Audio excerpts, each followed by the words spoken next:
A hilarious new stand-up special from comedy legend Jim Gaffigan, The Skinny, is coming to Hulu November 22nd. This Thanksgiving, see Jim in a whole new light as he gives you the inside scoop on everything from parenting teenagers to weight loss and gaslighting family members. For everyone in need of a happy hour, the new hilarious stand-up special, Jim Gaffigan, The Skinny, premieres November 22nd, streaming on Hulu. With the $5 meal deal at McDonald's, you pick a McDouble or a McChicken, then get a small fry, a small drink, and a 4-piece McNuggets. That's a lot of McDonald's for not a lot of money. Price and participation may vary. For a limited time only. Ask me. Ask Iliza anything. It's time to ask. Ask me all your questions. Leave them in the Instagram comment section. Leave them on your Twitter or leave them on your Facebook. We'll see them. We'll read them. Then we'll give you answers. You know it. I've got it. I've got the answer. The answer. You ask me.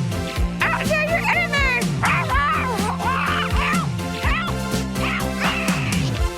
Holidays are coming up. It's that weird time of year, right? So I always feel like Thanksgiving kind of gets the short end of the stick. Like, and everybody knows this, but I was the first one to think this. Halloween ends like midnight 01, November 1st, and people are like, jingle bells. Like Thanksgiving, they're like, yeah, let's eat this food. But Thanksgiving dinner and Christmas dinner are the same dinner. Mm-hmm. Right? Yeah. In a Christian household, it's the same dinner. I think you're supposed to have ham on Christmas, maybe. I feel like if you're British, it could be a Christmas goose. And people do ham or people do duck or people do what? I mean, I don't have Christmas dinner. I used to have a joke about how Thanksgiving dinner and Christmas dinner are the same dinner. One involves the oppression of a people. One involves the birth of a savior. You know what goes great with both? Cranberry sauce. And even that punchline someone else gave me. And I never thought it was that funny, but it's a nice opener while you figure out what else you want to say in the Comedy Store at like 1 a.m. I feel like we need the holidays more than ever, given this pandemic. Yeah. Right? But Yeah. doesn't it also kind of feel like, okay, well, what are we going to do for these? You know, it's more the relief, and hopefully people will be nicer to each other while we socially distance. We still need the warmth of we need an excuse to drink cinnamon. That's what you need, and get cozy. Pro tip for those of you listening, there is a Scandinavian word. I think it's Swedish. And it's hygge, spelled Hygge. And I followed the hygge hashtag on Instagram and also hygge life on Instagram.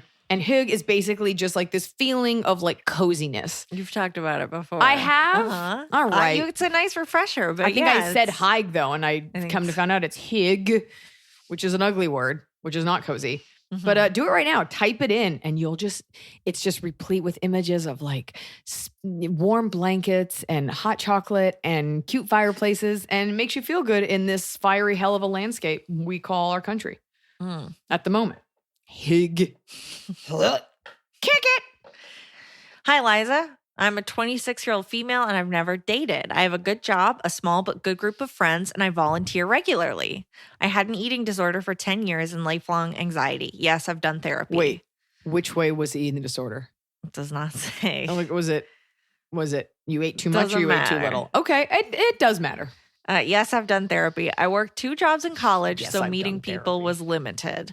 My parents had a very painful divorce, and I was my mom's caregiver for a while. I feel like I missed the part of life when you start being interested in dating. The people in my life are curious about it, but the reality is it was never something I was focused on, and no one I liked ever asked. When people ask if I'm seeing anyone, I usually just say it's not a priority and change the subject. Why? Is it really Why so say that? weird that this hasn't been a part of my life? Should I No. force myself to try just because I'm getting older and it will just be weirder to have my first relationship in my 30s if I do decide it's something I want? What can I say when people bring it up? What's happening? You're 26? Mm-hmm. I've noticed a common theme, and I feel like I probably felt this way in my 20s. It's like these statements, these like all-encompassing, like, and it's never happened. And will I ever be in love? Because it's everything's so, like in high school, you know, when you watch like high school, like Riverdale, it's like, oh, the stakes have never been higher in high school. You're 26. It's totally cool that you've never had a real relationship. Mm-hmm. The idea of waiting 4 years for what? Everybody has specific circumstances and you were dealing with your mom, you were sick for a little while, you don't have to think about it. People, what are they asking her? If she's in a relationship? Yeah, they think it's weird that she hasn't dated, but it hasn't been a priority for her. That's okay. And you don't owe anybody an explanation. Are you dating anyone? No, single. Do you know anyone? That's it. Maybe, I don't think you're asexual, but like, just because you haven't done something doesn't mean you won't. I had never dated someone for more than a year. That doesn't mean that I eventually didn't do that. I did. I got married and that was that. So just keep in mind that in your 20s, things are still forming and ever changing, and you're still forming your opinions and your fears and your likes and all those things. So if you, in your heart of hearts, I think you do want to date someone, so just be open to it. Hey, you dating anyone? No. Do you know anyone? Get on an app or just think about it. Like, who cares what happened before? You don't have to let the facts and actions of the past define the future. But that's it. I feel like girls have this need to be like, can I decide how it will be forever? It's not going to. We all have these fantasies. You're like, you're mad. You're like, I'm never going to talk to that friend ever again. And they're going to feel real bad. Ring, ring. Hey, friend. You don't have to. These absolutes are absolutely unnecessary. What? Ring, ring. Was that what got Ring, you? ring. Hey, friend. Hey, friend. It's me, Emily. It Please did give just sound me- like an impression of me. I mean, it's most of my act at this point. Here is me imitating you. Okay, anonymous. Hi, Liza and Emily. Me and a girlfriend of mine were starting to become very close to each other last month. I was telling her everything about my life, feelings, and problems. I was being completely honest with her, and she told me that she was doing the same. Okay. One night she called me and told me that she and my ex-boyfriend have been getting involved for the past 2 months and that she is in love with him. She said that she didn't tell me earlier because she didn't know how things were going to go between them, and she didn't know how to tell me and wanted to resolve her issues with herself before telling me. What does that mean? I understand that this is a delicate subject for her, but I am hurt and upset. For a month, I thought that we were developing a true friendship based on honesty, but she was omitting and lying to my face. She said that she was honest with all the other things and that this was just one topic, but this caused such a snowball of lies. She was making up that she liked other guys and said that she didn't feel anything for this ex of mine when she did. I'm not upset that they're together. I'm upset that she broke my trust. I tried to understand her point of view, but I don't think that this insecurity of hers should go over honesty in our friendship. What should I do? Should I forgive her? Am I being selfish? Love you, Eliza. You inspire me a lot. Please have more dates in Europe. I'm doing what I can. Do you live in a small rural village in the Alps? I don't, like, it's such a big world out there. So this feels like you're a student or you live in a very, like, it's just odd. I guess I was say Corona, but if you're living in Europe, like, why does this person only have access to your ex-boyfriend? Here's the thing. Let's assume, which I don't know if this is true for you, but I'm sorry, I'm burping. And I had tuna. I had tuna sandwich. I had tuna sandwich and I gave some to my dog. And now she's sleeping. Let's assume you really are okay with it, which is rare. But let's say you are, which I don't believe. But let's say you are, which is probably not true or it's impossible. But let's say you are. It is the fact that she lied to you. And I think she will probably have a hard time thinking it's just that. She's thinking like, oh, you're actually just jealous. You're not okay with it. Ask yourself if you really are okay with it. And I wonder what was misconstrued about you that she felt the need to lie. You know, like, to know someone really well would be to assume how they would feel about this. So I wonder if you don't know each other as well as you think. I think you also really wanted to be friends with her and you were, you know, it hurts to have a betrayal like this. I think it's a character flaw on her part. And you guys also, this smacks of being very young. So you're going to be reticent to want to share with this person. You'll never get your friendship back the way that it was. And it's not like you have this long history of like being best friends and she kind of just fucked up.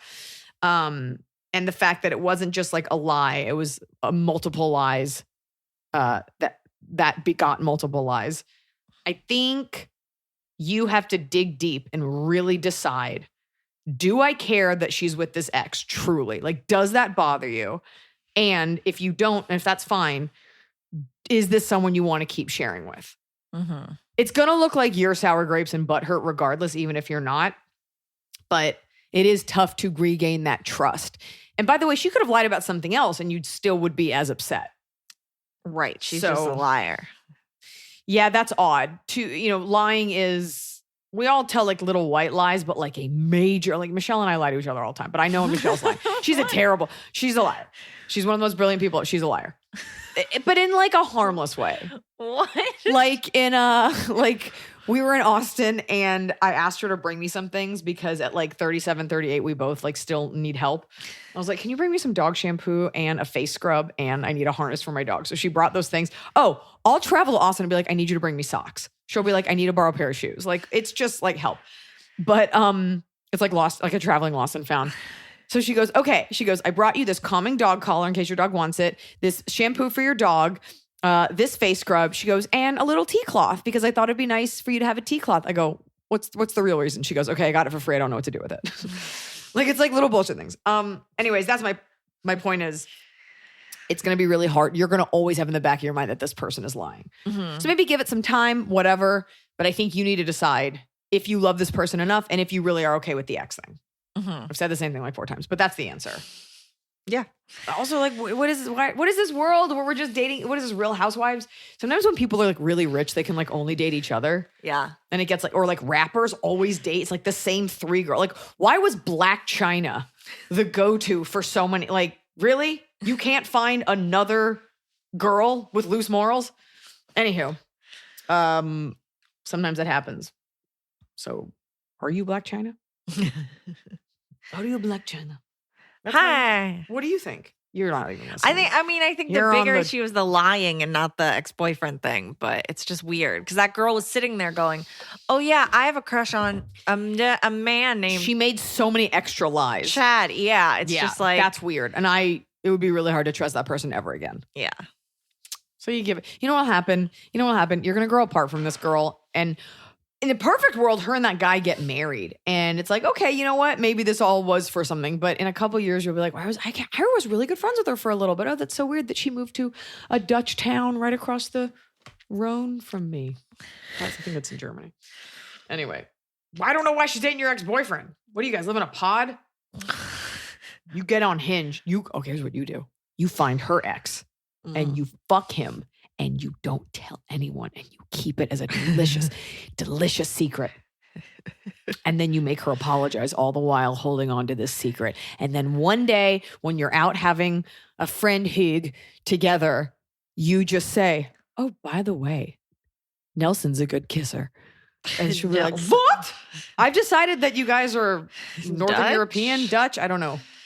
Okay. You heard my advice. This show is sponsored by BetterHelp. I know being thankful is on everyone's minds, and with thankfulness comes gratitude, a concept that, honestly, really bothers me. I'm tired of thanking everyone else. You know who deserves a thank you? Me. You deserve a thank you. When's the last time you thanked yourself? Sometimes it's hard to remind ourselves that we are doing the absolute best we can. So here I am reminding you to send some thanks to the people in your life, but mostly send some thanks to yourself. And a great way to do that is with therapy. If you're thinking of starting therapy, give BetterHelp a try. It's entirely online. It's designed to be convenient, flexible, and it's suited to your schedule. Just fill out a brief questionnaire and you get matched with a licensed therapist, and you can switch therapists at any time, no additional charge. You don't have to travel anywhere. They take the hassle out of finding that perfect therapist. Let the gratitude flow with BetterHelp. Visit betterhelp.com/Iliza today to get 10% off your first month. That's BetterHelp, HELP.com/Iliza. Fall has fallen. Winter is on its way. The days are shorter. But just because, they feel shorter. And just because the days feel shorter doesn't mean your to-do list gets any shorter. You still have to power through your busy days. And a great way to do that is with nutritious food from Factor's no prep, no mess meals. At the end of a short day in the fall or the winter, the last thing you want to do is have to cook. Factor has got you covered from breakfast, snacks, dinner, anything in between. Factor has easy, nutritious options to keep you fueled, like their chicken Florentine with spinach and garlic chili cauliflower. You bet. That's what I want to make myself at the end of a day where I am exhausted and my husband isn't home. Whether you like routine or you enjoy mixing things up, Factor has you covered with 35 different delicious meals every week and over 60 additional convenience options you can add on, like keto cookies, pressed juices, and smoothies. And because Factor meals are chef prepared and dietitian approved, you're going to love not only Factor's meals taste, but also how they support your goals, even if your goal was just making yourself dinner. Head to factormeals.com/Eliza50 and use code Eliza50 to get 50% off your first box and 20% off your next month. That's code Eliza50 at factormeals.com/Eliza50 to get 50% off your first box plus 20% off your next month while your subscription is active. The holidays are here. And for a lot of us, the holidays mean decorating, hosting, celebrating. For me, it means a lot of traveling. And nothing feels better year-round, but especially during the cozy holidays, than a restful night's sleep in soft, luxurious sheets. Boll & Branch's signature sheets are made with the finest 100% organic cotton, and they get softer with every single wash. You already know that I got Boll & Branch this summer when I needed breathable sheets to sleep in, but this holiday season, I'm actually gifting some of my friends and family Boll & Branch's Ultimate Softness Bundle. I get to choose a signature hem sheet set in any color, a signature hem pillow set, and a waffle bed blanket. And they're all getting juniper because I think it's a classy color. This way you know you have something nice to sleep on when you visit. It's the perfect gift for you and them. Gift you and your loved ones a better night's sleep with Boll & Branch. And right now is their best offer of the entire year. For 25% off plus free shipping on your first set of sheets, head to bollandbranch.com/Eliza. That's Boll & Branch, BOLLAND branch.com/Eliza for 25% off. Limited time only. Exclusions apply. See site for details. Hi, Eliza, Emily, and Co. For context, I'm a 22-year-old woman, and most things are going great for me right now. Almost every listener to this podcast. I just 22-year-old nurse. Let me guess. You just finished your PhD. Just finished my undergrad with honors, and I'm working at my student job, at which I just got promoted for a second time before I start grad school next year. It's all of you. All of you are They're all going to grad school. They're all just smart, young women who kind of hate their best friends and don't know what to say to their dad. My question is about, you guessed it, boys. While I feel like I'm at the top of my game as far as everything else goes, I've been feeling perpetually single the last little while. I was in a relationship / in love with a guy for what felt like forever, several years. Friend? But he was dating a friend of mine. Now me and the friend are close, and I'm secretly dating the boy. Okay. And when he and I broke up, it absolutely devastated me and removed myself from dating for a year. But now I'm ready to get back to it. Dating apps don't seem to work for me. I'm finding it super hard to connect online. And when I do go out with someone, it never lasts more than a few dates. And I end it, then delete the apps for a while, then repeat the cycle. Yeah. On top of all of this, most of my friends are coupled or seem to have guys after them 24/7. Yeah. And I just don't. Did you ever doubt there was someone out there for you? How do I get over not wanting to put work into finding someone? And what if I'm just too set in my ways and scared to be hurt again? Then I'm doomed. P.S. There's a guy at work that I think is cute, but I don't know how to talk to him. It makes me really nervous. Okay. I don't know what you look like. So let's pretend you're not ugly. Because if you're really ugly, I don't know. But I doubt you are. Because even ugly girls sometimes have hot boyfriends. You ever watch like 600 Pound Life? Do they have hot boyfriends? Oh, no, they're not hot, but they always have someone. Jody always jokes. She's like, even they have boyfriends? Like you see women who are like, I can't stop eating my couch. And it's like her boyfriend's like, I love her. Anyways, you don't want to date that guy. Let's say you're a normal looking person with a face. Female comic shames faceless population. You're overthinking this. You're 22. And I know you don't want to hear that. You have so much time. You're not even the person you're going to be in like 3 years. It's so great that you've got all your priorities and everything up. I've never doubted that there were multiple people out there for me. The thing that you have about the apps, I think that a lot of people have, they're like anti-dating apps as like a defense mechanism. Like I'm special and you know what's just not working for me because the universe doesn't want me to be happy. They work and that's why so many people use them. Mm-hmm. There are some apps that are better than others and there are ways to post on there and there are ways to sort of decode the right people. You don't want to go out with a guy that only texts you and never wants to call you or go out. You don't want to go out with someone that asks you for like a nude picture right off the bat unless you're like super horned up and into it. There are also men out there who feel the way you do and they're just giving it a shot. My husband had never done a dating app and was just like feeling, he's like, I guess I'll just be alone. Got on, met me, and now he makes all my meals. So don't get so down on yourself and don't be so focused on it. There are plenty of guys out there. As for that dude at work, just talk to him. Boys, if I could impress one thing upon you, boys are not complicated. They are black and white. Some of them are Mexican. They are black and white. And all you have to do is talk to them. That's it. There's no nuance. It's not like women where it's like, well, they looked at me. What do you think that means? What it means is they're into you or they're not. That's it. If a guy says to you he's not ready for a relationship, he's not into you. If a guy talks to you, texts you, he's into it.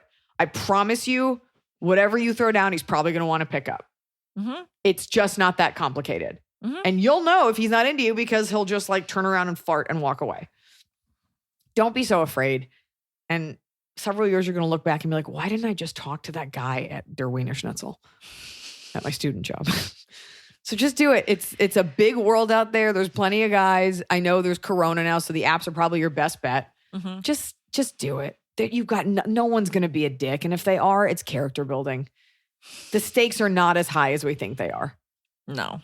And 22, you want to have a couple relationships. You don't want to get married at 22. You don't want to get married and be like, oh, teeny peeny. It's the only one I know. Just saying. Give yourself a break. And you already said all these great things about yourself. So yeah, I love that. I love that confidence. Things are going good. Hold on to that. And there are men out there who like that. Yeah. And it's okay to like dim your light a little if the dude's super hot. No, I'm just kidding. There are men out there that like that. So just don't get so heartbroken. Don't get so crestfallen. I know you're only doing it because you're hoping the universe will be like, no, let me pick you up and give you a hottie. The Lord helps those who help themselves. Hig it. Hey, Liza and crew, I'm back with another question. My ex hit on one of my current friends and a few girls I used to be friends with, but no longer am. Is it a boy or a girl? It's a girl. This is a girl. My ex hit on what? One of my current friends and a few girls I used to be friends with, but no longer am. Because he hit on them so much. For some context, I broke up with him because he started using heroin, meth, and Xanax behind my back. God, where did he get that? He went to rehab, and I watched his dog and truck while he did it for 3 months because I'm a kind human and I love the dog. You are a country song. This was right before the start of COVID when he got out of rehab. We've stayed in contact here and there, but nothing major on my end. On his end, he's sent me paragraphs on how much he still loves me and how badly he fucked up. I don't buy into any of it because I have no interest in ever getting back with him, even before I found out about what I initially mentioned. He's like, what'd I do? Was it the heroin through my eyeballs? Now that the context is out of the way, what I'm really asking is, do I say something about this to him or do I just block him on all the things and ghost? He's just trying to get to you. Yeah. It's just you by proxy. Yeah. So the answer is yes.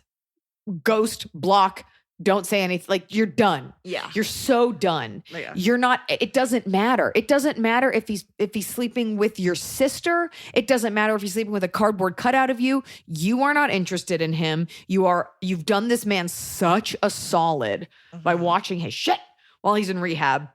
Your obligation is ended. You are not his wife. We're done. Yeah. And by the way, the second he finds another girl that'll put up with his shit, like, it'll all be about her and all the emotion that you poured into it will have been for naught. So you're done, move on. And it's not your friend's fault if he's like hitting on them or whatever, but like, even if it wasn't to get close to you, if it's to get close to you, it's like, okay, well, I'm never going to date you. And if it's not, then it's fucking psychopathic that he's doing that. Yeah. All signs point. I'm very tired. Run from this. Do not walk. Yeah. It's not worth it. There's nothing you're going to get out of it. Done. I watched your truck and your dog and we're done and you need to move on and find someone else. And I'm talking to you. I don't care what he does. Yeah. So let him hit on all your friends. What a loser. Yeah. I knew a guy like that. I'm not going to say when in my life. God forbid somebody's listening that knows it. It was basically just someone who never had a girlfriend, but would always have crushes on his friends' girlfriends and would always go for them because I think he was like uncomfortable with women. Like, oh, well, they tested him out. I guess it's okay. Yeah. Yeah. Beware. Ugh. Okay. Anonymous. It's not similar to your thing. I'm just saying. We have an anonymous that is quite the situation. Okay. Hello all. Love the show. I listen every time I have to go for a long drive. It makes it fly by. I listen every time I got to go for a long dump. My dumps fly out. I'm sorry. It's fly out. so a long run? Drive. Oh, okay. I did the Ancestry DNA thing last year. Didn't get a ton of matches, so I went about my day. Turns out part armadillo. Well, last night I got a message from a woman who I match as a first cousin with, which apparently can be an aunt. Attached photo definition. And then they included first cousins. DNA matches who are first cousins share a match with one of your grandparents. Can be aunts and uncles, great aunts and great uncles, great nieces and great nephews. So not necessarily super close, but okay. I confuse ancestry with genealogy. So the armadillo joke doesn't work, but I bet it still got a laugh. Long story short, my grandpa had an affair and bailed on the woman, and she told him when she told him she was pregnant. She was then adopted. He's since divorced and remarried his secretary, and his new wife passed in 2009. My mom, his daughter, passed the same year. I only mention this because I would go to her for advice, but you know. Anywho, the woman who messaged me is said love child and lost her birth parents, one a decade ago and the other this year. She's looking for her real parents. So because I wanted to see where my ancestors are from, I'm now in the way of this chick meeting her father because I have no idea how he will react, and I don't want him to get upset and then me have to tell her he won't meet her. But I feel like with him not being with my Nana anymore, he has nothing to be worried about. Oh, God. This lady loved her adoptive parents, and she doesn't seem to have any ill will towards him. My grandfather's in his 80s, though, and I don't want anything to happen to him before she gets a chance to meet him.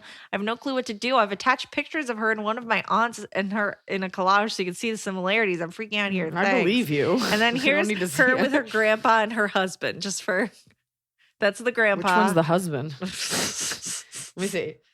I never get to look at pictures of people. What? But why? I don't have to look. I believe you. I don't think No, this- I know this is just for us, just fun extra. So you're Okay, can so- you just go to your grandpa and be like, here? First of all, this is not on you. He's the one that cheated.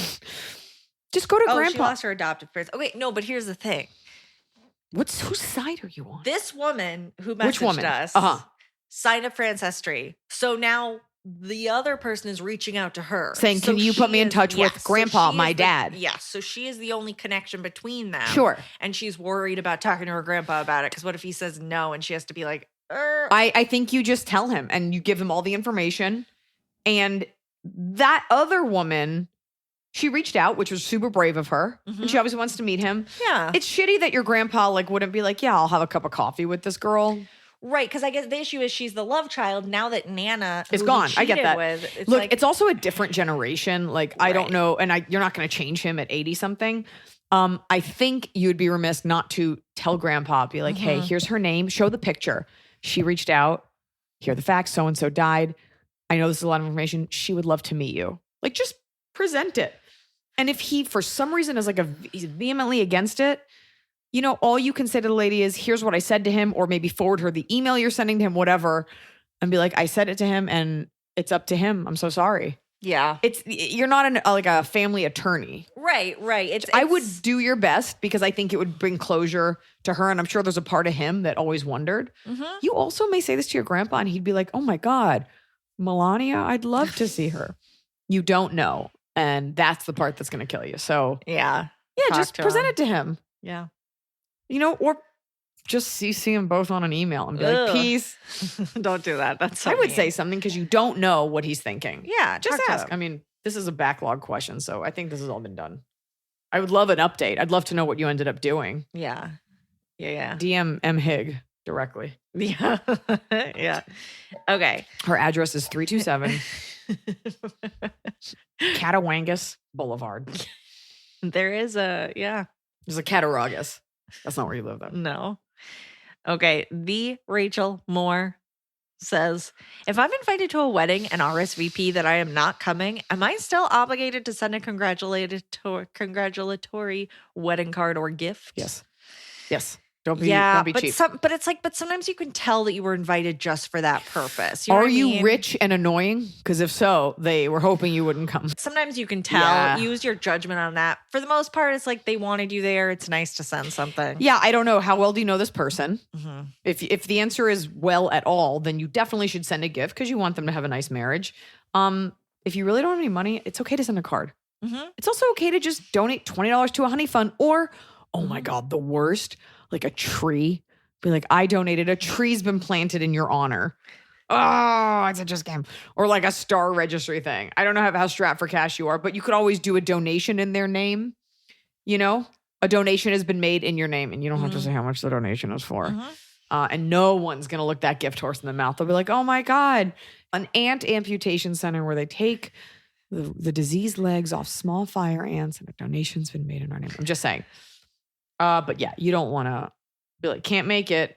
Fuck off. Right. Figure it out. Yeah. Send back the invitation with like hot chocolate spilled on it. Like, I was having my snack, my huge snack when you called. Okay, anonymous. That's just part of being an adult. It's just everything costs money. Yeah.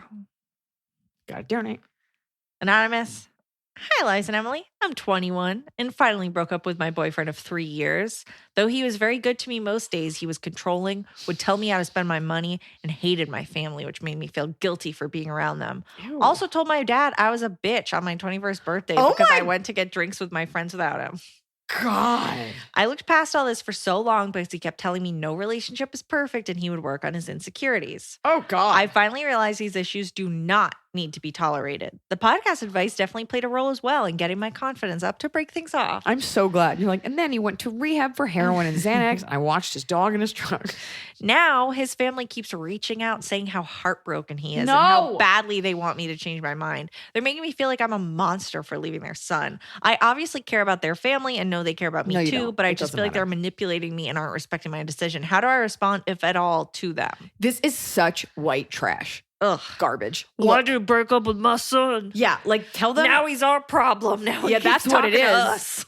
That was really good. You broke out of character. It's like your SNL audition. Oh yeah, this is it. That was really good. This is your big break. Mm.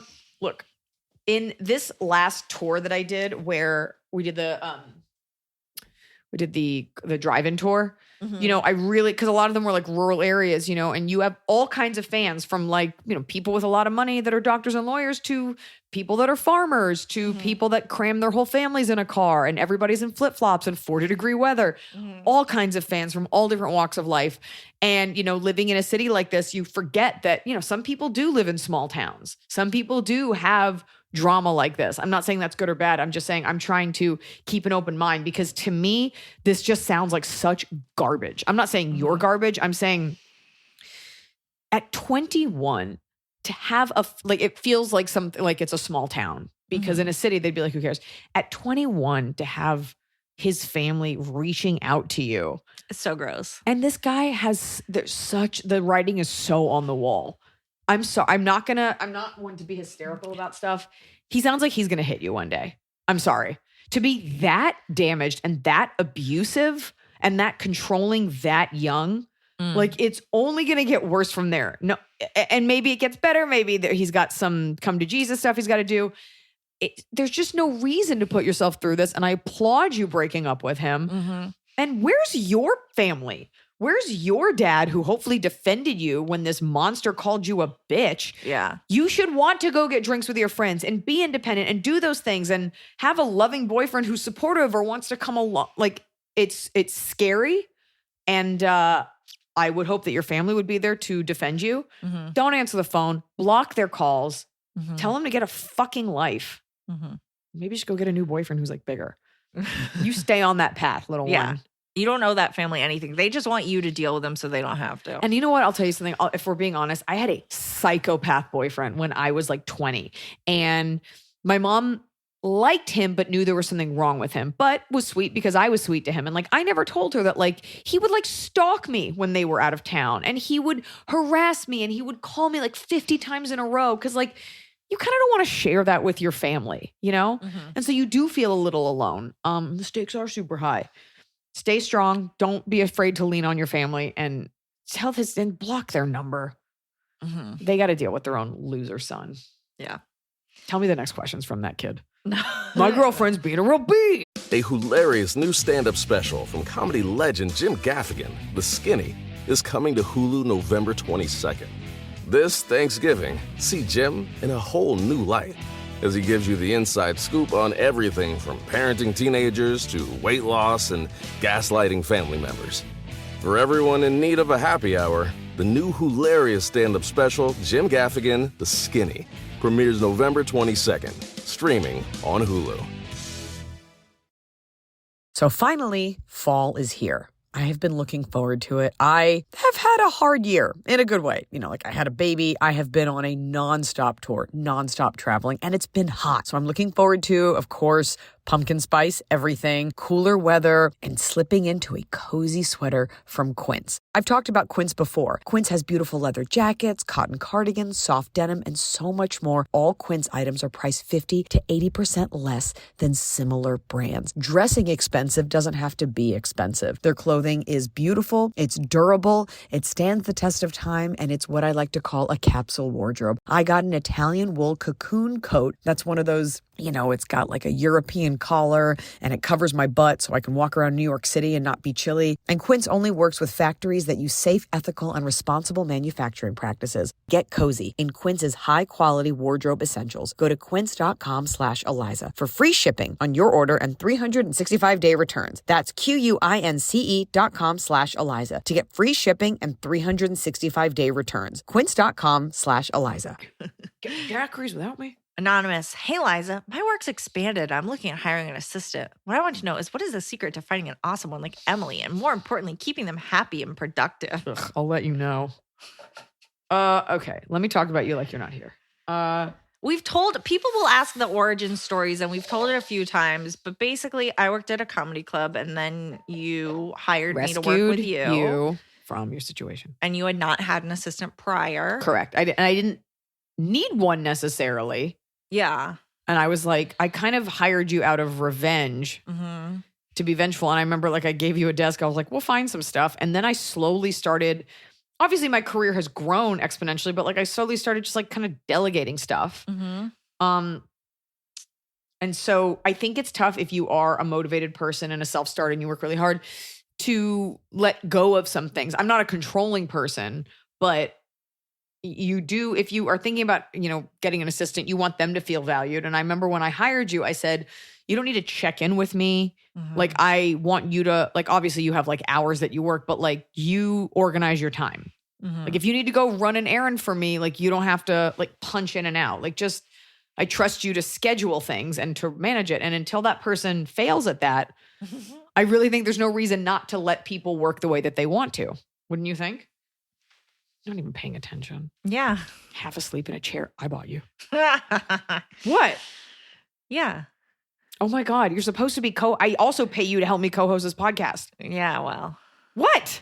What? How are you not chiming in? This is horrible. Yeah, no. I mean, here's the thing. You're being a piece of shit right now. Don't hire someone that you don't trust to do a job. I don't understand having an employee and we run into this a lot with people that you work with through your business. Are you having an aneurysm right now? No. It's where someone else just totally doesn't do their job and so their boss wants me to do it. And it's why did you hire the person that you've hired? Where people, once you become known as someone, and this happens to your manager's assistant all the time because she's so incredible. Molly is so good at her job. That it's when she was out of town, I found out she's doing 100 people's jobs because other people are just oh, well, Molly does it so good. It's that, is it Everybody Loves Raymond, where I can't do that. I can't put up the suitcase because you put up the suitcase so good. That's because he was lazy and he exactly. That's what I'm saying. Right. And so it's why have someone working for you that just isn't doing what they're supposed to do? Oh, I think sometimes people don't know. Nobody wants to think that they have shitty employees. And it is really hard to, people get very defensive. I saw a doctor once and her nurse was an idiot. It was when I had my miscarriage. The nurses were horrible. No eye contact, kind of rude. One was wearing a AK-47 necklace. And so the doctor comes in. I was like, hey, I just want to let you know, your staff is not that welcoming. And she was like, well, it's Corona. And you could tell that she was not open to hearing that her staff was shitty. Right. I think it's natural to if I heard something about you, I would take your side first and then go to you and be like, did you say this to someone?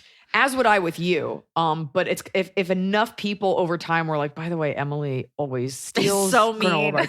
I eventually I'd look into it. This doctor doesn't read her Yelp reviews. And even you were yeah, all the reviews are doctor's great. The staff is really horrible. And that's one of the things you find out with a lot of vets offices is the staff is just a bunch of jerks. And you have to, it's you weigh the options. You're 50-50 a consumer-facing business where I'm mostly interacting with people behind the scenes. The real people that pull the real strings. Right. I'm not talking to your fans and being hey, idiot.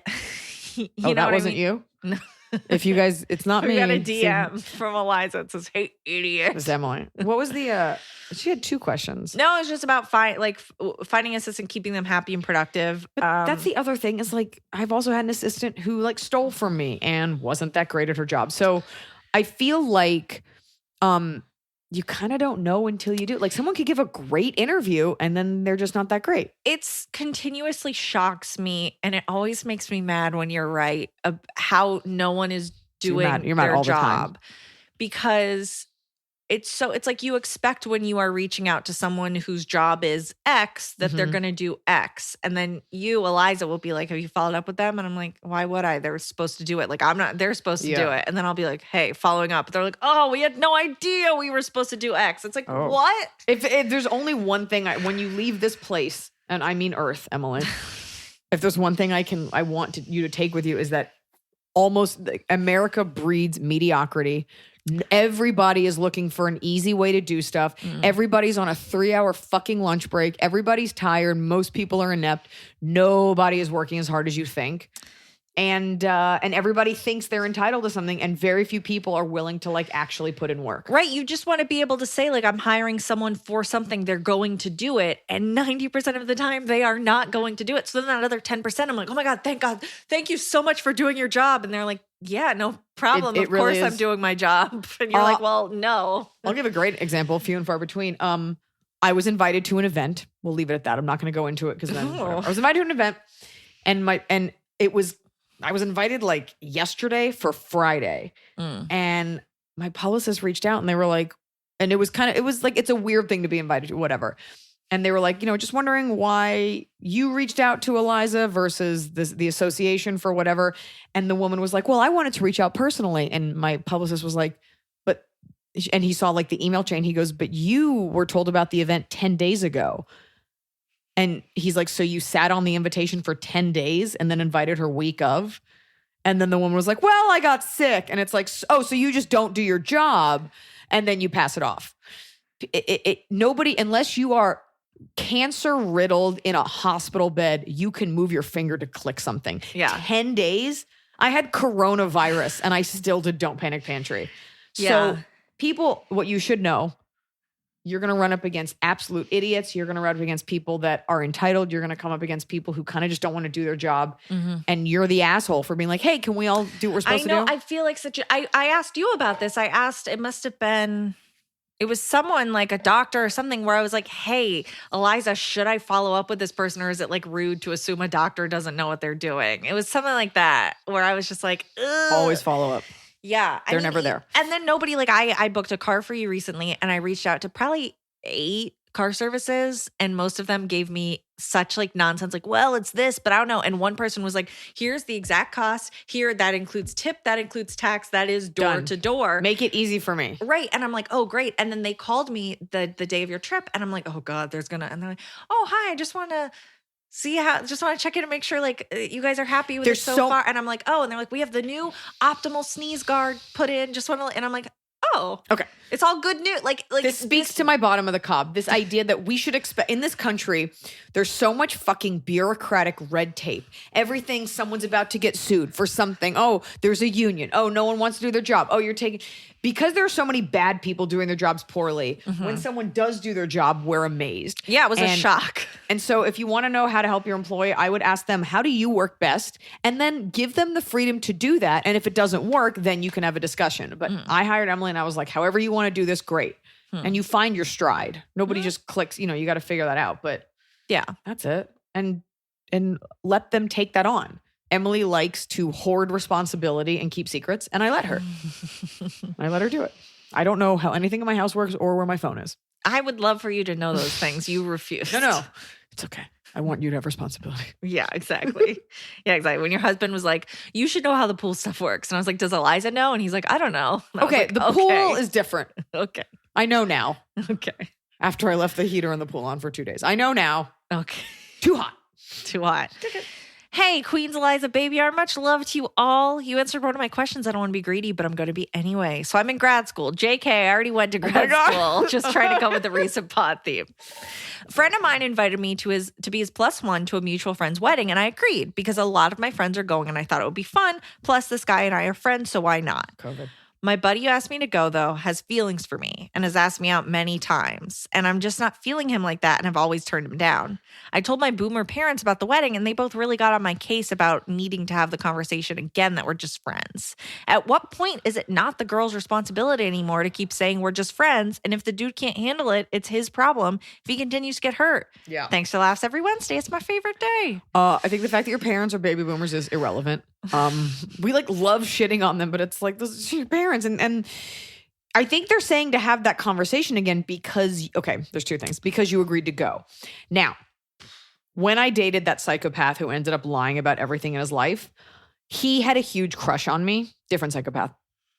And I explained to him many times, I was like, I'm just not into you. I'm going out with other guys. But he still wanted to hang out. Mm-hmm. I think if you've been friends for a while and you've provided him with all the facts and you really love hanging out, that is on him. I do think, however, boys are dense and dumb and you are giving him a false hope. You're giving him a false hope by going with him. And again, I don't know how long you've been friends. If you've been friends since like third grade and it's like not that, whatever. Also, are you really like flat out denying him? Or was it like me where like, yeah, I got drunk and kissed you once, where's the line being drawn? I think it's unfair on her because she's told him, let's be friends 80 times. And he's like, okay, we're friends. Do you want to go to a wedding? Then I would not go with him. And it's like, if he's not hearing it, he's continuing to ask you, you try to be the compassionate one. My whole thing is like, look, it's on them or whatever, but it does send a bit of a mixed message. And I'm guilty of this. If you continue to go, you're like, because you're going to go, let's say you meet another guy there, it's going to break the guy's heart. Now, if you went to that wedding by yourself and you weren't his date and you met someone, then that's different. But it is tricky if the guy really likes you to still be friends because he's always going to be kind of waiting. Now, it's not your responsibility, but maybe take the do no harm approach and be like, I don't want to go as your date. But it's a +1 and she wants to see her other friends at the wedding. I mean, you can always fall back on, like, I told you how I felt.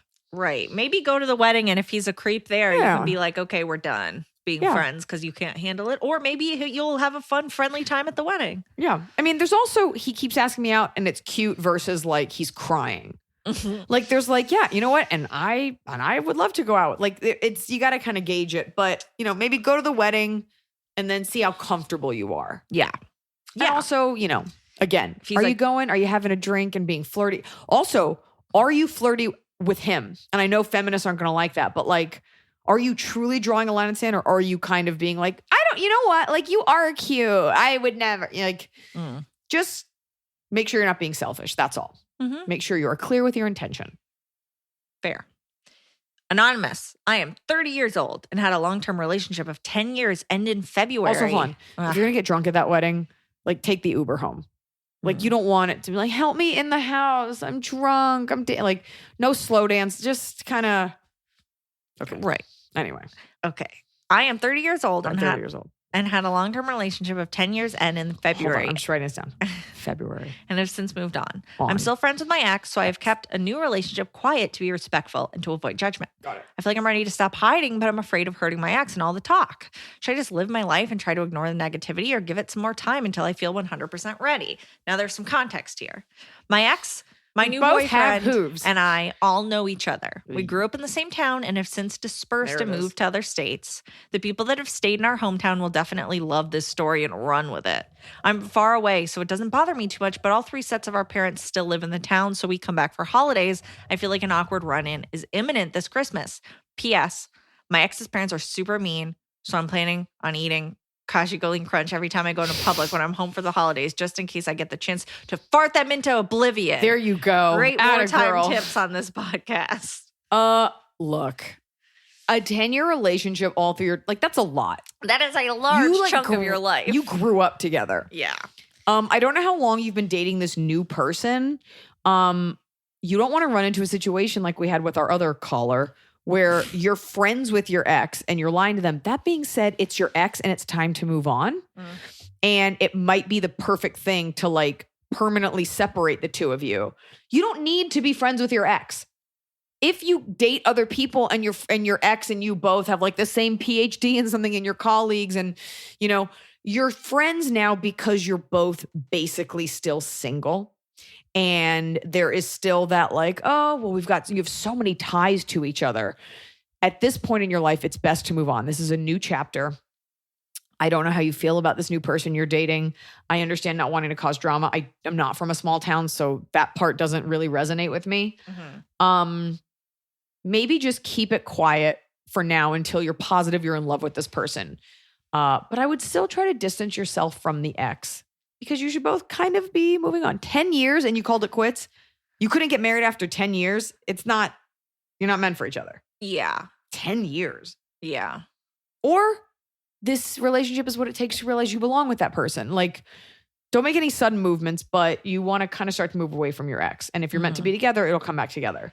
Right. What you don't want is to come home having dated both. And you're like in this small town. And you're like, I just go back and forth between Tom and Harry. Yeah. So you let your conscience be your guide. Also, like, is your ex still into you? And if you don't hate that person, you don't want to hurt them. But you also don't want to, because then he'll accuse you of lying. He'll be like, you were dating Miles behind my back this whole time. Yeah. So I think after 10 years, you owe. Yes. Just like, Men hey, in case we run into each other, I just want to let you know I am seeing someone. Men will always respect your, like, here's how you phrase it. Hey, I love you. I don't even say that. Don't even say that. I love Say, you. I care for you and I respect you. And we dated for 10 years. And so I wanted to give you the respect of this because I didn't want you to hear from someone. I didn't want it to be a shock. I wanted to say this to you and I didn't want to make a cuck out of you. Oh, don't say It was a Shakespearean term before And fucking now it's just conservatives a gross- co-opted it to yeah. make fun of liberals, which doesn't I even make know. sense. I know. Okay. Cuck Okay. it. Cuck it. No. It's not a bad word. I don't like it. It's not like the C word. I know, but it just is not Say it. good. I'm not going to Say say it. it. No. Are we even allowed? I mean, we can. This podcast is marked as explicit, but I don't think people like it. I rarely even say the F word. Yeah. That's not true. Yeah. Okay. I think in my life I've said the C word like once. Yeah. That takes a lot. Yeah. It's not a racial slur, but it's up there with one. Yeah, where you're like, you really got to push it out. When someone says it, like the N word, unless you're from like a Like really racist England. area. Even when the British say it, I'm just like, ugh. I'm like, over here we don't. Yeah. So don't. Okay. Okay, we've got a long one, and I'm going to read you the whole thing because I think the context that she's writing this in is I'd important. sooner call someone a fat slut. I mean, yeah, that's nothing. Oh, I didn't even have to say it just then. Yeah. Okay. You're just gonna let me die on that one, aren't you? You're not even gonna help me. You're not even a good friend. You didn't even jump in and say, "Yeah, we're fat sluts together." You just let me. Wait, be the but only you're one to say saying I wouldn't even call someone a fat slut. Why would I then say, yeah, we both are? because you knew that I said it, and now people are gonna write in and be like, "I'm a fat slut," and that hurts my fat slut feelings. There's never been a better time to be a fat slut. There you go. You said it. There you go. If you want to shame her for pairing the words fat and slut, Okay. thick sluts coming this fall hard. Oh. To Fox. Okay. Please forgive the late night message. I have a professional dilemma and can't sleep. My prayer is that this reaches your producer and will be broadcast on your show or answered privately. Well, your prayers were answered. We're here. I work for a small family-owned company. In this company, our only HR personnel is the HR manager. This person has an apparent and obvious problem with me, though I do everything to the best of my ability. I arrive to work between 15 to 30 minutes early. I'm accountable. I often get all my work done for the day with anywhere from 1 to 3 hours to spare. I maintain professionalism to the best of my abilities, and I'm an honorably discharged veteran. This HR manager, from what I can perceive, is always looking for any way that they can to yell at me, even going so far as to constantly look in the windows of my personal office and even trying to look down at my computer screen to make sure I wasn't working on one of our mandatory breaks.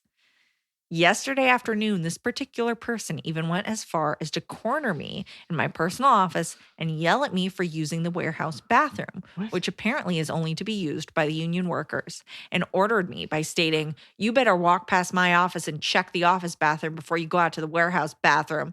And then to make matters worse, they wouldn't allow me to defend myself, and also included the accusation that on multiple occasions, I've almost hit multiple cars on my way out of the parking lot after work. This isn't true. I had plenty of distance and am not the only person rushing to leave at the end of the day. However, We're all trying to get away from that lady. What's really getting me is that this person overstepped their boundaries and accused me of being an entitled veteran when all that was necessary was a simple be more careful or something to that extent.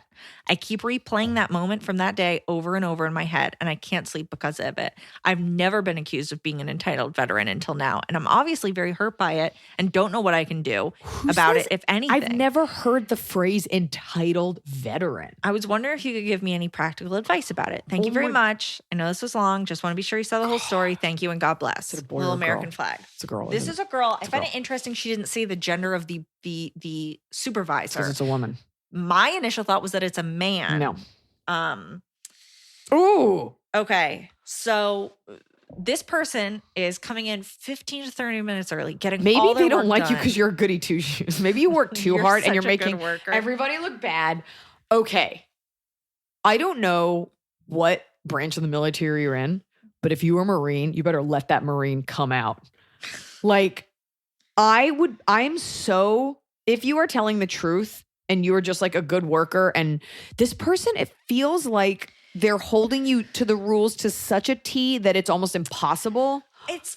There's something so the car thing is Something's going obviously on. insane. And I wonder if maybe she has a reserved spot and it makes this person mad. Like the fact that they're like, when you leave, you almost hit cars. Guess what? If you're not hitting a car, it's not a problem. Like this person is watching her, looking for things to ding her for. The bathroom thing is insane. Now, unless there's been like a lawsuit or something. Now, yes, okay, but that's the thing is it's union workers are supposed to use that bathroom. So this supervisor is like, you better walk past the other bathroom before you go to that one. Wait, why would you walk past the other one? So I guess it's like maybe she went and used the warehouse bathroom because she had to the dump other out. one was full. It was full and she had to poop. And so this supervisor is saying like, I better see you walking past and checking it and rattling the door handle before you use another bathroom. I wonder if, that's the thing. That's the thing. It isn't as if it's for union workers only. That union bathroom, I bet you, was given so that union workers have somewhere to go.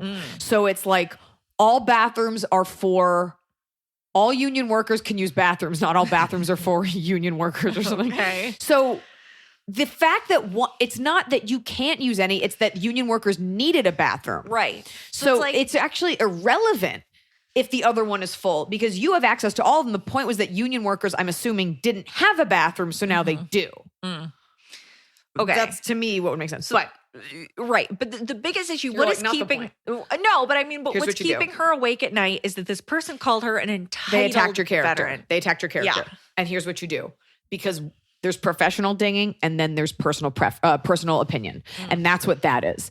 And as a military person, first of all, that's an attack on your character. And I've never heard the pairing entitled veteran. Like I've never heard those words put together because they're so humble.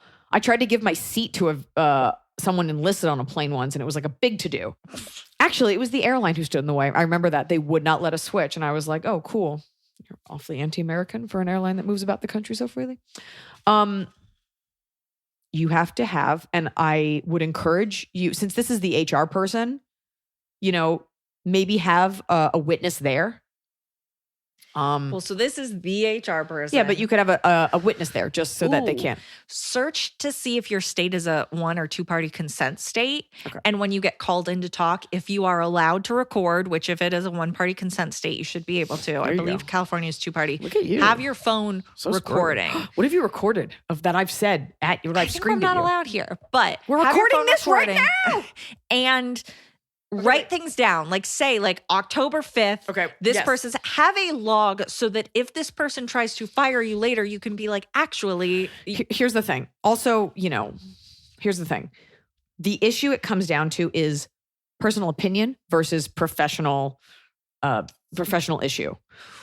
So what you're upset about isn't all the other things. What you have an issue with is that this person called you an entitled veteran. Mm-hmm. That it's assailing your character and it has nothing to do with your job performance. Mm-mm. And you can say to them, if you have an issue with the way that I perform my job, if you have a complaint that is pertinent to the way that I perform my duties, I would like that feedback. Yeah. But it is completely inappropriate. And if I can say it hurt my feelings, I will. Mm-hmm. It is completely inappropriate and disrespectful to say that I'm an entitled veteran. And and you could say to them, I just want it to be clear since this is a professional relationship. Yeah. There's no need. Your personal opinion has no place in this workplace. Well, and that's why you want to keep things in writing so that if the HR goes to your boss and says, I've had to call in anonymous 6 times this week, you can be like, yeah, they called me in to say that I almost hit a car. They called me in on this day to say I was an entitled veteran. They called. When you present someone with that many facts, that person's going to You could even go back into their office and be like, here are the past 5 infractions. But I think what's bothering you is keeping you up is that they insulted you. And it wasn't that they wrote you up, oh, you were late for something. Right. They injected their personal opinion and brought your character and professionalism into it based on nothing. And so you have the right to say to them, if you have something professional that you want to address, that's fine. Yeah. But insulting me is completely unprofessional and I will not tolerate it. Yeah. And you look them right in the eye just the way your drill sergeant did with you. And put not the fear of God in them, but you're not going to take it. This person is obviously wildly unhappy and has an issue with you. And you could even ask, look, I don't have a real job. So it's easy for me to tell all of these people that have normal jobs, grab them by the balls. Here's what you say. But you can say, I think it's tough because if you say, I think you have a problem with me and I'd love to squash it. Most people are cowards. They'll be like, I don't have a problem with you. I just want you to do your job. And you're like, I am impeccably. Yeah. And if you call me an entitled veteran again, I will put your face through a wall. Don't say that, but you get the gist. Right. Yeah. I'm sorry that happened to you. Anonymous. And then when you leave, make sure to turn on your heels like they do in the military. Do a military walkout. And then nothing. And then I want that person to just hear just quietly re-rack it. No, that's horrible. No, don't do that. Don't do that. Okay. Hi, Iliza, Chomfu, and Emily. I, 34-year-old female, have found myself in a miserable situation with a recent ex-boyfriend, 33 years old. I decided to end things with him younger man. Ooh, cradle robber. I decided to end things with him about 6 weeks ago because our communication was terrible and our arguments would always result in him dumping me unless I gave in to him. Ew. I told him I couldn't see him anymore because of these communication/conflict resolution issues. And while he initially said he understood, a couple days later he took to texting me a bunch of nasty things. Oh, what's that? He didn't resolve the conflict? I blocked his phone number and then the emails started pouring in and haven't stopped. While they don't contain physical threats, he's obviously extremely angry, calling me disgusting names and blaming me for all things wrong in his life. His dad reached out to me to say he was worried about him, and I advised him that we were no longer in contact. He said anytime he reaches out to his son, the response is threats of violence, and he doesn't stop talking to him. So on a whim, I reached out to his ex-wife to see if she received similar harassment and asked when it ended. She said she continues to get emails 3+ years later, all vulgar and blaming her for his issues. My question is, do you think something like this is worth reporting to the police? Yes. No. I feel like this guy is just spewing hate at everyone who has been in his life, and a part of me just wants him held accountable for his actions. Another part of me pities him because he's obviously in a bad mental state, and I wonder if this would just make things worse. Thoughts? Okay. Here's what's tough. And I know this having dealt with a stalker who's done way worse. The state kind of doesn't care unless you're dead.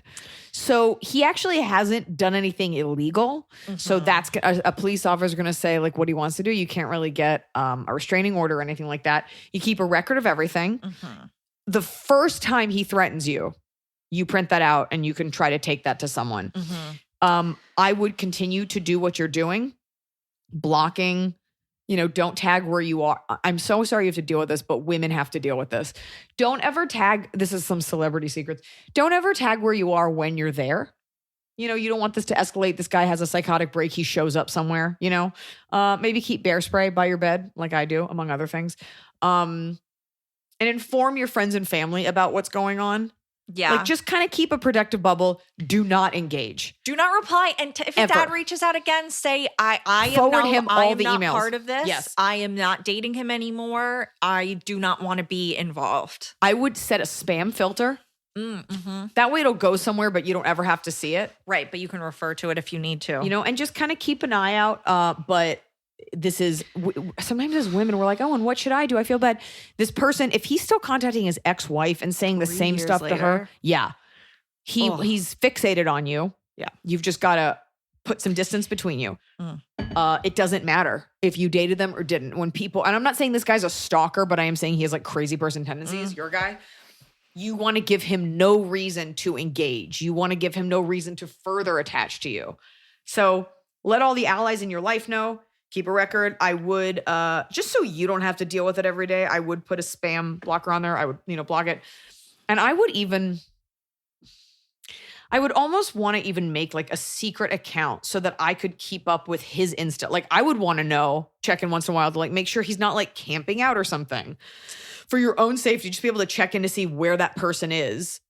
Yeah. So you're not totally in the dark and he's just behind you. I'm not saying it's going to get that bad, but yes, if his dad reaches out, I would have a paste and copy, like, here's the police, here's a mental health center nearby, here's the thing, this is what you should do. I'm no longer in contact with your son. Right. Please deal with this. Like, yeah. For him to come to you, it's like, This is not the first time someone's been like, yeah, and the family reached out. Like, you're a girl, you're a kid. yeah. You know, like you're just you're just living your life. You're not a mental health care professional. You're not a doctor. You're not the police. Why is a grown man coming to you? You owe him nothing. You owe him nothing. Yeah. Even if you were married and you owe him nothing. If somebody does something to break your trust in a meaningful, like you owe him nothing. Yeah. All of these girls, you guys have to stop. I understand that we're the gender that like writes hearts over things and we're the maternal ones and we have ovaries and we're sweet. Yes. And when that is broken, you don't owe anyone anything and you can't change them. Yeah. And especially when we're this young, like move on. I've dated a couple of guys now where like, I just didn't stick around. I was like, you got problems with your ex. This is not on me. You're a crazy person. Goodbye. Sometimes they don't leave you alone. Sometimes they do. But like, it's such a big world out there to get caught up with like some fucking psycho who has a heart on for his own issues. Ugh. You don't owe them anything. Do you think he's copy pasting the same emails he sent to his ex-wife to her? I'd be interested. Or And you know writing new what? ones? I'd make friends with that ex-wife so you two can go to court together. if it comes to it. Maybe you guys Yeah. start dating. Oh, Just want God. everyone to make love. Okay, well, it's time for Top of the Cup. What's top of the cob? Kick it. It's the top of the cob. We're doing it right every day. You just take a bite. Top of the cob. My top of the cob is my neighborhood wanted to do trick-or-treating. And so, you know, we're not doing it this year because of Corona, but the suggestion was, okay, well, people can put candy outside and we'll just do it for the couple kids that live on the block. And people have suggested, okay, put the candy in individual plastic bags to hand out. And I just wrote an email. I don't really get involved in like neighborhood committee things. And I just said, I'm not doing that. Hi, I don't think a lot of you know me because I'm very quiet about where I live. Hi, I'm not doing that. I don't know if you know, but candy already comes wrapped in plastic. So I don't know who the weirdo is handing out individually unwrapped Tootsie Rolls, but the candy will be out. We will have hand sanitizer and hopefully your kids are washing their hands when they come home anyway. Right. I Not just- licking the package. Yeah, someone was like, we can do paper bags. I'm like, you could, then where does it end? Because I still have to touch the bag that I'm putting the candy in. Right. So short of me wearing a hazmat suit and like doing one of those Homer Simpson pliers that he takes that little green rod out in the fire in the credits. And I just said, I'm not doing it. I'm just not. Which brings me also to my bottom of the cob. I'm going to do it at the same time. Oh. I am tired of, and this is a human thing, hysteria taking over critical thinking. You know, oh, there's Corona. Okay, so let's all do that. Let's all do this thing, you know, and the shaming and how no one's allowed to critically think or ask questions. Everyone has to just go with the flow. Otherwise, you're a heretic. It's overwhelming. I think a great example is, I mean, obviously the election we're going through, because we're so polarized, you can't say anything good about anything conservative. I am not a conservative, by the way, but just because you are a member of the Republican Party doesn't mean you're this backwoods redneck. No, it doesn't. It doesn't. You know what? If you had, no, and see, that's the thing. If you had billions of dollars, you know, if you had millions of dollars and you wanted a Republican, by the way, the core tenets of being a Republican is that you want less taxes, smaller government. But it's not the case now. But that's not everyone. That I appreciate that it represents Donald Trump and I don't want him to be president, but you're getting swept up into this thing. This is why I'm not registered for a party. If the core principle of being a Republican is less government, it doesn't make sense that you would want the government regulating a woman's uterus. So it is two different groups of thinking, but it's being put under a banner. There's no room for nuance anymore. And there's no room. See, you just me. Like there's no room to have a discussion. And that further divides people. And that bothers me that I can't say I'm liberal. I want liberal things, but I don't think every conservative is an idiot. And it's like, well, you should die. No one can have a discussion. Nobody's allowed to say someone might be smart, but I don't agree with their things. And it's the lack of nuance that is throwing us into another Stone Age. And no one's allowed to have an opinion or say anything. You just got to be blindly have an allegiance to the cause. Any cause. There's going to be nuance to every cause. Are you ready for my top of the cob? Yeah. My top of the cob is my friend wrote a book. Sam Hurley wrote a book called Compliance. And you know when someone does something and they're like, hey, will you look at this? And you're like, oh, it's going to be bad. Yeah. And I don't want to read it. And I got to my house and it was 500 pages. And I was like, oh no. Oh. It's really good. And I got it Thursday. I already finished it. I've been reading it every night. And I was like, what's it about? Thank God. It's like an action thriller. Like these people come together. It's like not your, but these people like come together. They're trying to stop a science thing from happening.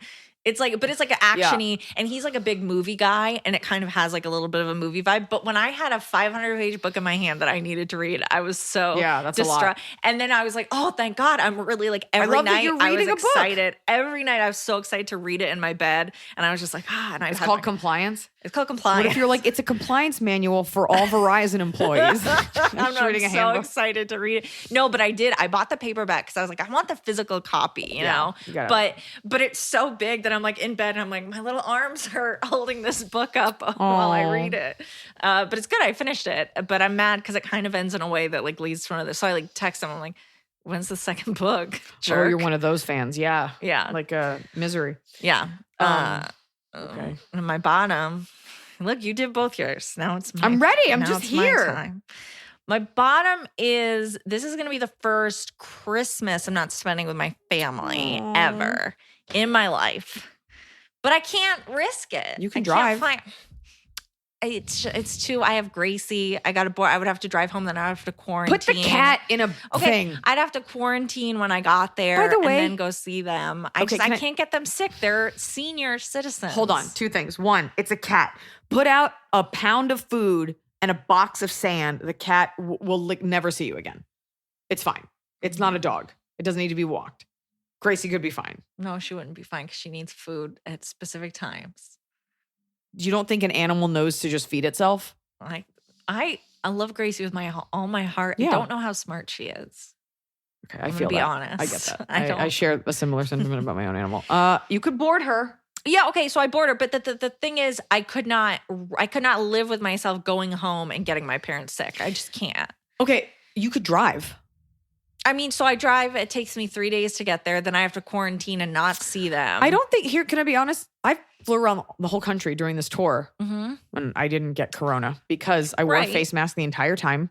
I didn't touch anyone's hand. Yeah, I used hand sanitizer wipes. I didn't go anywhere where, I think there are people flying around the country. Absolutely, and 99% chance it would be totally fine. But I don't want to be the one that brings. Well, you could go something. home and get a rapid test. Stay at a hotel for one night and get a rapid test and get it the next day, or 15. I got one in Austin in 15 minutes. Yeah. I mean, but all the tests, they're like, oh, well, you could still have it or could have tested. It's like, it's so nebulous. I just can't. That's fine. I'm such an that. anxious person. I respect that. So me and Gracie will spend our first Christmas together. We've never spent a Christmas together because she's always boarding. Okay. I'm going to ask you something and I know you're going to say no, but if you would like to spend it with us, you can. No, but thank you. Why? No. Because I'm going to be with Gracie. You can bring the cat. I'm not going to bring my cat. All right, here. you know what? Rot. I don't care what you do. I'll Rot. be over here. Yeah, I'll be over here. That's so aggressive. Hope you rot on Christmas. I was just trying to be nice. I appreciate it. I'm going to be at home crying. I'm going to be busy. I don't feel bad because you had a chance to spend it with a nice Jewish family. Yeah, wait. You're not who I want to spend it with. I don't. You're It's Jewish. Noah's family. They do it. No, They do the 7 fishes. His mom is Italian. That's an Italian-American thing. Do you know about this? No. Italian Americans do something on Christmas Eve called the 7 fishes. And you have 7 different kinds of fish. But it's not like all carp. It's like lobster or scampi or shrimp or whatever. And you eat 7 fishes. Sorry, I'm allergic to shellfish, as it turns out. Have I told you I can't eat shrimp? I have nothing good going for me anymore. I mean, this job is pretty dope. And I give you so much free stuff. I can't eat shrimp. You know what's a great taco? A shrimp taco. Has anyone ever told you you're hard to love? It's not that you're hard to love. You just don't accept love. And that makes me feel bad. I ate those little macarons you gave me. There was more than one in the thing? There was 2 and I ate both. Good. Sucker. I didn't want them, which is why you get them. I also just want to say one more thing to my thing about thinking for yourself. It does terrify me. Like that nobody is allowed to even say, maybe Amy Coney Barrett isn't a total idiot. It's like, yeah, she might she doesn't stand for anything I would like, but I'm not going to sit here and say this woman's an idiot. And no one's allowed to even say that. And this absolute polarization is what makes it hard to have a conversation. And I understand people are going to be like, oh, well, if someone's racist, it's like, for sure. But when we make these sweeping generalizations about people, it makes a disparate accusation. There has to be room. Black Lives Matter, for example. Yes, Black Lives Matter. I went to the rallies. I donated to the causes. I posted about it. But when I see someone who is pro Black Lives Matter posting about Louis Farrakhan, and I'm like, hey, he hates Jews. And I should be allowed to say that. I should be pro your cause, but you should also want to hear that I would prefer 6 million of us not be exterminated again. And so this idea that you have to have a blind allegiance to a cause and not question it is what's scary to me. And that's for all causes, all things. And that's why we have this democratic process where you can question things and vote for different things. And you can have conservatives and liberals also representing your city in different measures. This idea that if we're all one party, we're all aligned and identical is insane. And so it scares me that no one's allowed to talk. Otherwise, right now, people could be like, oh, she must be racist. It doesn't matter what I do or say. It doesn't matter how much you donate to, what cause you take up for. All it takes is one person with enough followers deciding that you're not perfect and you're a bad person. And that's what you are. And we as a society, I was offered a shirt recently. A company offered me a shirt that says, apologize to the Dixie Chicks. Now they have a version that says apologize to the chicks. And if you didn't know about the controversy, it was when Natalie Maines, she criticized the war that George W. Bush had us in. And the world set them on fire in 2003. We are no better with our pitchforks and our torches than we were during the witch trials. And there's actually things at stake now. And so I think we owe it to our democracy, to our republic, to ourselves to try to have nuanced conversations. And I'm not talking about fucking Richard Spencers of the world and the KKKs and racist people and anti-Semites and that small percentage of hate-filled people. I'm talking about regular, normal people that deserve to have some nuance and a discussion. And shame on you to the people who don't allow for a room for discussion. And that's on both sides. Liberals do it a lot too, like you just did to me. You're the problem. In the 7th grade, I walked around with a sign on my neck that said, abolish the Electoral College. And I don't remember what precipitated that. I just have flashes of doing it. And I'm like, why did I care so much? I love that you cared. Anyway, it's just that. So that's my bottom of the cloud is that I feel that we're a nation that's lost the capability to have a discussion or ever say the phrase yes, but. Mm-hmm. And you can say yes, but not as a way of validating something awful, but there's nuance. There's shades of gray. Yes, 50 of them. Those are hot books. Did you ever read them? Yeah, I read all 3 in a day. I feel like the writing was better than Twilight. You know what it was? As you're reading it, you're like, someone old wrote this because it's and he listened to, Bach's number 7. No one listens to classical music. And if you do, you're lying.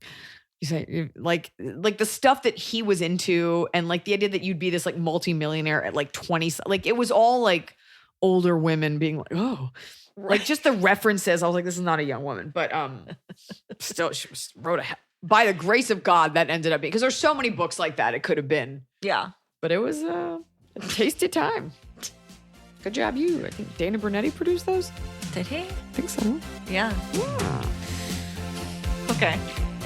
That's it. Are you done? Oops. Phone call. Bye-bye.